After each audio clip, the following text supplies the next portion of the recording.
งานปลาโอ้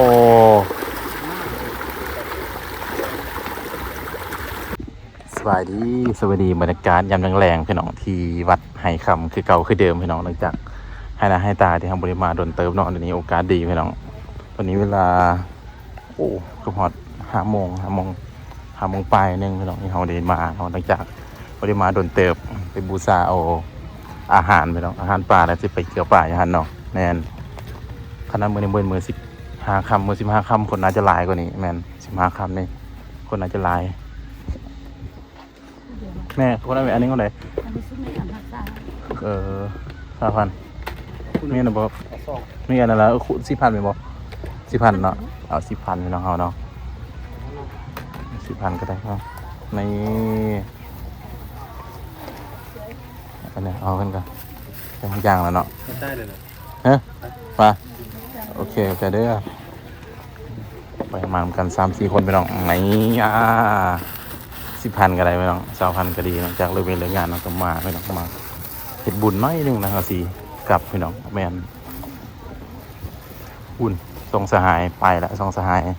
เบิ่งหน้าเบิ่งนวลกัน มันจะมี2 บอล2 จุดเบิ่งหน้าเบิ่งนวลกันพี่น้องนี่โอ้กระไรได้เนาะมานั่งซีวีนี่พี่น้องแมนนั่งซีวีนี่ก็ดีเลยนี่เฮ็ดบุญเนาะเจอที่สาวพี่น้องพี่น้อง โอ้นี่ก็ค่าคือกันเนาะเลิกเรียนเลิกงานนะก็นั่งซีวีนี่เนาะยังไง เสียทำ เสียทำผู้เสียทีเดี๋ยวจับกล่องก็ดีกันอ๋อดูน้องคนงานปลาโอ้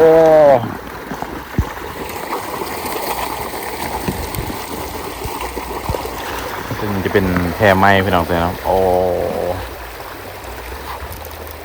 เราจะเกลือแล้วก็โดดลงมานี่นะโดดเอาคืนโอ้พี่น้องคนละโอ้จะเป็นปลาไหนปลาตะเพียนพี่น้องลายเลยแพร่นังจะลายเนาะมีช่องแพร่สลายมันจะมาเกลือแพร่นี่พี่น้องตัวแรงๆมาโอ้เอา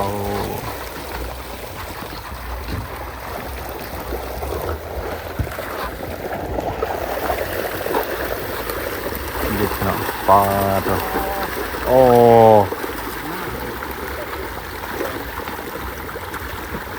พี่น้องหุ่นอ่ะลายให้ลายว่า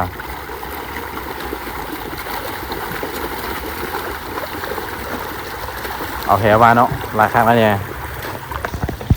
พี่น้องของฝ่ายหลังจากเลิกงานแล้วก็โอกาสดีนะมาเฮ็ดบุญเหมือนกันพี่น้องบูฮูว่ามือนี้จะค้ำบูฮูเลยเนาะ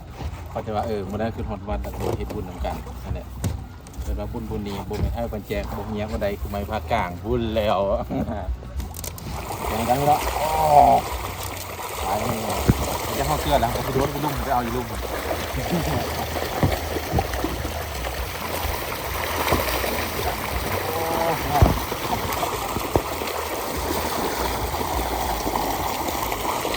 ไม่ครับ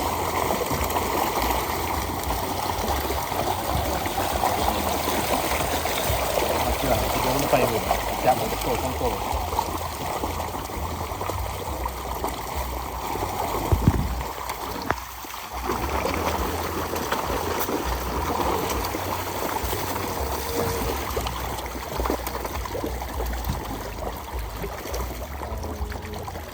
โอ้จนเครื่อง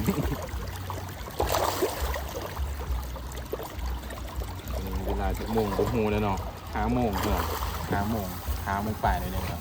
เวลา5 โมงไปอยู่ซ้ำมันนำพี่น้องจะได้มา2-3 คนเก่ามีแต่ผู้ชายพี่น้องมีแต่บักเทิกพี่น้องเนี่ยเทิกมาจากเรืออะไรนี่บ่แล้วกันนั่งซีวีจะเป็นจังน้อยนั่งซีวีกลับพี่น้องตอนนี้ก็บรรยากาศค่อยค่ำแต่ว่ายังบ่แรงอยู่เนาะ5 โมงกว่าพี่น้องนั่นแหละ5 โมงปลายนิดนึงนี่โอกาสดีแล้วก็มาพี่น้องเข้าวัดเข้าวาพี่น้องนี่เฮ็ดบุญโฮมหาตักวัดโฮมกันพูดแล้วเบาผู้ชื่อก็จักวันของเขาเนี่ยบรรยากาศแบบนี้โอ้อีกบ่พอได้เดือนจะมีการทรงเหื่ออยู่นี่เด้ออีกบ่พอได้เดือนจะมีการทรงเหื่ออยู่นี่เด้แม่นโอ้บึงป่าพี่น้องลุมคนหลายเลยป่า ปลาร้ายนี่ก็เป็นอันนี้จะเป็นปลามาสาได้ปลาเลี้ยงเลยเนาะนั่นแหละโอ้ปลานิ่นก็มาแล้วโคตรลายเลยนั่นแหละพี่น้องปองปลายนะบางคนก็หาดูหาเตามาเกลือปูเกลือปลาพี่น้องหลังจากเลยเวกได้งานมาเนี่ยเห็นวันนี้ลูกทรายนะครับเบิ่งให้วันนี้นี่หุ่นจับคู่พี่น้องนี่สวัสดอันนี้ เป่าหุ่นปลาหุ่นนะสวัสดนี่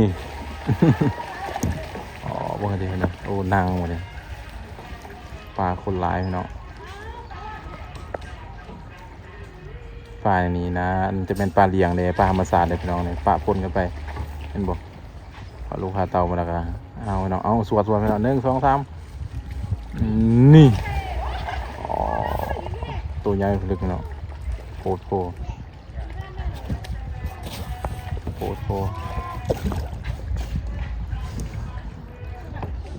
โอ้ยพี่น้องพี่น้องเบิ่งเงินเพิ่นเกลือปากกับแพงเปียกหมดเลยพี่น้องเปียกหมดเลยเปียกเบิดเลยพี่น้องเบิ่งเงินไอ้บุญเฮ็ดทานพี่น้องเนาะบ่จะเป็นต้องหาวันเสาร์วันอาทิตย์พี่น้องกระปูกระปลาคนสบายใจพี่น้องแม่น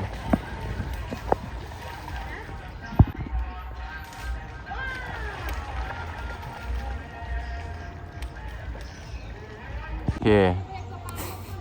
มาหาอาหารป่าวันนี้รู้สึกยังได้มาให้อาหารปลาวันนี้รู้สึกอิ่มบุญอิ่มใจขนาดเดียวนี้นะปลาดันเนาะใครที่ว่าอยากมาได้เด้อเที่ยววัดไทยคำที่เที่ยวใกล้ๆกับที่แยกนาขวยบนเนาะ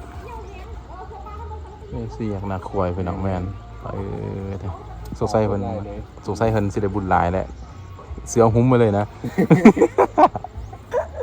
ส่งนะส่งได้บุญหลายดีเนาะคนกะฮาลูบรรยากาศโคตรดีเลยบรรยากาศโคตรดีนะยามแรงเนาะคันหาสู่หาแฟนมาให้บริการให้สิดีดีกว่านี้ดีกว่านี้อีกดีกว่านี้อีกเนี่ยนะพอได้ยูก็ลงน้ำยูนี่ครับพี่น้องคุณโอ้คุณคักแล้วพี่ลึกหน่อยปลาตรงนี้เบิ้งมาอ๋อเด็กคุณสวดเอานะคุณปลารุ่นนั้นคงแถแต่แบบนั้นฟังเทศไปนำเกลือปลาไปนำเลยรุ่นนั้นเลยคุณฮอกเลยเด้อวันนี้เด้อสุดท้ายมึงเด้อเบิ้งเราสีฮอกของมึงเหมือนนี่เบิดแล้วพี่น้องคุณตัวตึงโคตรลายครับคุณวัดไทยคำเด้อวัดไทยคำครับพี่น้องคุณนะหลังจากเกลือปูเกลือปลาแล้วก็เด็กกลับแล้วพี่น้องวันนี้แม่นสิกลับเราได้วันนี้นะโอ้เพิ่นพุ่นกำลังมาเนาะบางคนก็กำลังมาพี่น้องแต่เฮานี่กลับพี่น้องแม่นมาเฮ็ดบุญบุญเดียวนึงพี่น้องบ่ต้องเฮ็ดหลายบ่ต้องด้นปานนั้นเนาะมาบุญเดียวก็กลับแม่นมาด้นหลายก็บ่ได้พี่น้องปลานี่หลายแฮงหลายแท้ๆเนาะปลาแม่นหลายอีหลีเตะสะดุดไปเลยพี่น้องเอ้ยแม่นมากับ3แองเนาะ3แอง3สหายพี่น้องโอ้คนก็คนเก่าสึกแบบ 3-4 คนลงไปลุมพี่น้องด้านนี้เฮาครับพระนี่งามหลายพระเพิ่นกำลังสร้างใหม่นี่ก็ถึงอันเวลาส้มมาพระควรสมควรพามาแล้วแม่นสิได้กลับแล้วพี่น้องสิงรถไอ้บัดนี้นะสิงที่รถเฮาน่ะสิงเลยติสิงเลยนี่เนาะเฮ้ออกนี้เลยออกคันใดก็ได้บัดน่ะออกคันใดก็ได้ที่บ่เป็นคนไร้ใจไปให้ได้หมดนะ